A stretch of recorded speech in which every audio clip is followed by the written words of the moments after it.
നിങ്ങൾക്കെന്തൊരു tension? Tension ഒന്നുമില്ലടാ, എന്റെ പപ്പനെ കാത്തിക്കുക. അമ്മ പിന്നെ ഞാൻ പോട്ടെ. ഓ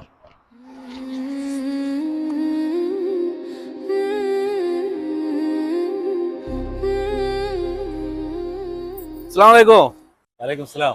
എന്താ സാർ ഇവിടെ ഇരിക്കണേ? എന്താ എന്റെ മുഖത്ത് എന്താ ടെൻഷൻ? ഏയ് ടെൻഷൻ ഒന്നും ഇല്ല. നാട്ടിലെ കാര്യങ്ങൾ ആലോചിക്കുമ്പോഴേ എന്താ ഇപ്പൊ ചെയ്യാന്നുള്ളൊരു ഐഡിയ കിട്ടില്ല. നിങ്ങൾ കുറച്ചു നേരം ഇരിക്കും ഇവിടെ. അസർപ്പേ, ആ ഈ നാട്ടിലെ കാര്യം ആലോചിച്ചാണ്ട് ടെൻഷൻ അടിക്കാനേ നമ്മൾ ഈ പഴയ പ്രവാസികളല്ല. ഒരു കാര്യം മനസ്സിലാക്കണം. അത് ഈ 90-ലും 80-ലൊക്കെ ഉള്ള പ്രവാസികളെ ഈ നാട്ടിലെ കാര്യം ആലോചിച്ചാണ്ട് ടെൻഷൻ അടിക്കണം. ഇന്നിപ്പോ നമ്മൾ ജീവിക്കണം കാട്ടിയും വലിയ നിലയിലാണ് ഓലവിടെ അടിച്ചു പൊളിക്കുന്നത്. ഇന്ന് ഏതെങ്കിലും പെരയില് വൈകുന്നേരം ഫുഡ് ഉണ്ടാക്കുന്ന ഒരു പെരയിൽ കാണിച്ചിട്ടുണ്ടാ മലപ്പുറം ജില്ലയില് അല്ലെ മലബാർ ഏരിയയില്? മനസ്സിലായോ?